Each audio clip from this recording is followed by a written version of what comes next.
Libraries are central to our communities. They are really the beating heart of our cities. From go-go concerts to toddler time, arts and crafts, and ESL classes, libraries today are about way more than a good read. It used to be, it was all about books. But, people have various ways that they can access information. And that fact has liberated us to be more creative. Richard Reyes-Gavilan is the executive director of DC Public Libraries. Tell me about the role that this library plays in this community. We've got services for literally every age and stage of life. We've got author talks, we've got exhibitions. People are running their businesses out of the library. People can bring in old photos or old videotapes and transfer them to cloud-based technology.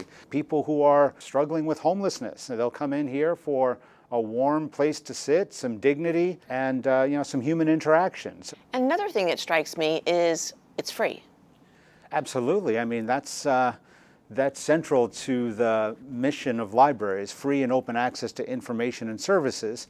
Tell us what you're struggling with and how we can help. Odds are programs like these, hardware tool lending, podcast studios, and help with taxes are at your local library too.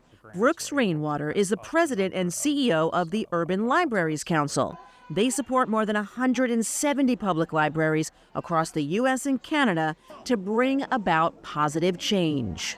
Libraries are reflections of their communities and want to make sure that they have available what the community wants and needs. Rainwater says libraries don't just bring together communities, they should represent their communities.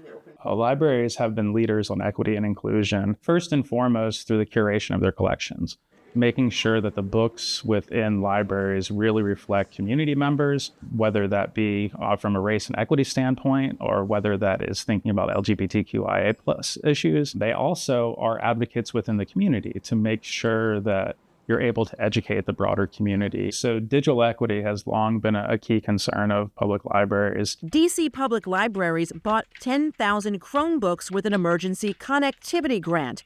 It's working with the district to give them to people who make up vulnerable populations so they can have information at their fingertips well after library doors close.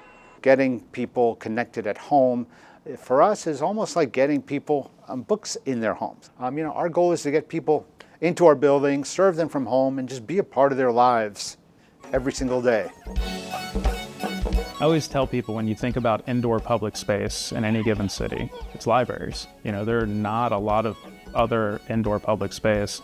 And we're also willing to invest in nice designed public space within our libraries. And that's incredibly important because it gives people from all walks of life that access to those spaces, those places where people can come together. In Washington, D.C., with a good book, on the good side, I'm Debra Alfarone.